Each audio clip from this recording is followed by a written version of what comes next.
Now, I think it's pretty safe to say that the future of the Star Wars franchise seems to be quite expansive, not just with their books, novels, comics, and video games, but also let's not forget about the fact that they are very much invested in their new Star Wars TV series, their books, their novels, their comics, and even their new Star Wars movies, such as the new Star Wars trilogy and other spin-off films out there that are going to be provided by Disney and Lucasfilm.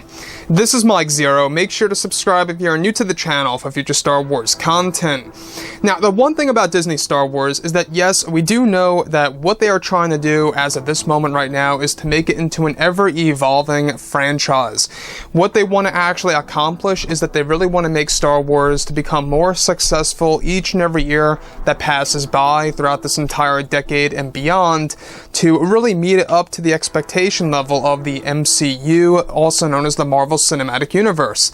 And I've talked about this before in the past, is that, well, that's going to take a very long time. I would say around 3 years minimum, to really have a high success rate in a row, to really get it to the same exact level as the Marvel Cinematic Universe on both a television standpoint and a theatrical standpoint, such as the movies. Now, when we look at what, George Lucas, Jon Favreau, and Dave Filoni are really trying to put together here with this new expanded universe, is that they really are trying to accomplish, what they did, of course, many years ago, what Lucasfilm did so many years ago with the old expanded universe back in the 1990s and the early 2000s, and how a lot of fans were purchasing the books and the comics and the novels and so on and so forth, and how that in and on itself created so many known characters like Mara Jade, and it really introduced other characters that we all knew and love. So, what's really exciting is the fact that now that both Disney and Lucasfilm are finished with The Rise of Skywalker, they are currently focused on their new Star Wars trilogy of movies, as well as their new Star Wars universe in general. It's explained that currently both Bob Iger and Bob Chapek are doing everything in their power in order to make things right with the Star Wars fans around the world. One of the major plans by Bob Chapek is to have George Lucas restart many aspects of the sequel trilogy through the 4-hour cut of The Rise of Skywalker and even a brand new cut of The Last Jedi. So keep in mind that they're not only working on a 4-hour cut of Episode 9, but they're also working on another cut for The Last Jedi. You guys may recall that Rian Johnson even revealed before in the past, a couple of years ago in an interview, that the original cut of The Last Jedi marked in around 3.5 hours. That's far longer than what we got with the final cut of the movie. Now, it's noted that these major plans will go into full effect sometime in 2023 and will be teased at the very end of 2021 next year by Disney. However, it's described that Lucas plans to completely change the death of Luke Skywalker and its meaning at the very end of The Last Jedi, as well as changing a core element of the character of Snoke and his connection with Emperor Palpatine. Lucas plans to establish that Snoke is of the same species as Darth Plagueis the Wise. In the old canon, Plagueis was known as a Mun. However, in the new canon, his species is left completely mysterious. Something major that Lucas wants to reset within the sequel trilogy, that Snoke's species is of Darth Plagueis's in the Star Wars universe. So this is also a very big change to the sequel trilogy, and essentially could very well be that Palpatine was trying to make a Darth Plagueis clone of some kind, given that there are many different clones of Snoke on the world of Exegol. Now, this would also give us a better idea of where Darth Plagueis came from in the old expanded universe. As you guys may know, the new trilogy is actually set to actually introduce Exegol in a different way. That's also going to explore the Sith King and the native species of Snoke. Now, we're still not quite sure exactly what this species is called, but it's going to be the same exact one as Darth Plagueis. Moving on. Also, not just that, but also Lucas is set to reset the death of Ben Solo and its significance at the very end of the movie, and how it connects to the conception of Rey's children that will be explored in the new canon of the new Star Wars universe that will dive into a post-Episode 9 timeline for the fans to witness. So we talked about this not so long ago, is that George, John, and Dave, they plan to introduce 2 new Skywalkers. They actually are going to be based off of Cade Skywalker and Jaina Solo, named, of course, Zane Skywalker and Kira Skywalker. Now, Kira Skywalker is going to be modeled after the original name that Rey was supposed to have in The Force Awakens by JJ. Now, it's explained further, however, that Lucas will also deliver many retcons of the sequel trilogy that will completely change Rian Johnson's vision of The Last Jedi and the problems that came along with it. Now, this will be done through the new cut of The Last Jedi, as well as a series of books and comics that will reset many aspects of the sequel trilogy movies.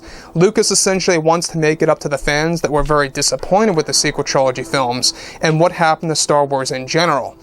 Another plan by Lucas that is quite significant is to also completely change the story of Rey's parents and to make them more significant as making Palpatine's son the apprentice of Sidious at one point in time, and to also make Rey's mother a powerful Force-sensitive woman that once lived out in the outer rim of the galaxy that Palpatine forced his son to hunt down and eventually fell in love with her. This is aimed to be Lucas's major reset that is modeled after the Mara Jade story from Star Wars Legends and inspired from it, that will actually be established into the new canon of the Star Wars universe. Now, Dave Filoni and Jon Favreau are said to be calling the shots on many of these creative choices on the new Star Wars universe and the resets to the sequel trilogy movies by George Lucas and Bob Chapek. Chapek at this point is desperate to create a name for himself in order to gain the trust of so many Star Wars fans within the community. So here's the thing about these major changes by Lucas, and that's, of course, a very important thing here that a lot of fans need to know, is that this is Lucas's attempt to really bring Star Wars in a different direction, to really save the sequel trilogy and its meaning. Now, not only are they working on a different cut of The Rise of Skywalker because Bob Chapek was inspired by the Snyder Cut and what Zack Snyder did with Justice League and all these different things, we're going to see a more common trend of this, I believe, with other franchises out there, delivering alternate cuts of the movie on either a streaming service or something around those lines. I think that this is going to be the new norm, if you will, for the next couple of years. Is it going to be a fad? Maybe. Just maybe, but I think that if done correctly and if it's actually worth it or if it's really needed by the fandom of different franchises, it could really catch on as an actual authentic trend. Now, the thing about that is that this is also yet another way for movie companies out there to gain more revenue on their films. I mean, look at what they're doing with Justice League. There's so much hype about this for what's to come on HBO Max, with the Snyder Cut. A lot of people are looking forward to it, I myself included. I feel that Justice League really needed a lot of work, and now that we're getting the Snyder Cut, a lot of fans are really just pumped to see exactly what's in store. So, we have a similar scenario here going on with The Rise of Skywalker and The Last Jedi, where these two alternate cuts of the movies are really going to reset the sequel trilogy in significant ways because of how many deleted scenes there are that are going to be incorporated into Episode 9 and 8. Now, it's not just that, it's also the books and the comics and the novels that are going to also play a very important role of resetting these core aspects. Now, the big one that they did was with the novelization of Episode 9, making Palpatine a clone in The Rise of Skywalker.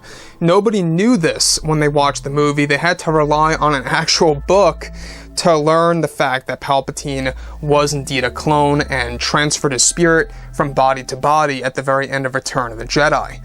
So, that's a prime example there of what went down when it came to, the original version of Palpatine for Episode 9 and what they had to retcon in the novelization of Episode 9.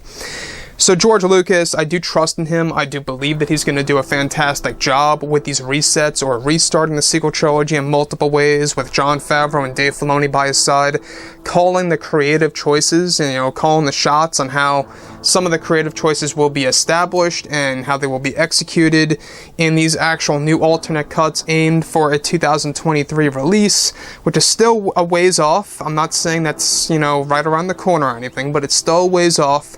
But if you look at it this way, we got 2021, 2022, that's 2 years right there. And then once we're in 23, that's where, we're pretty much getting in close to the actual new cuts of these movies. So, like I've said before in the past, guys, drop a comment below.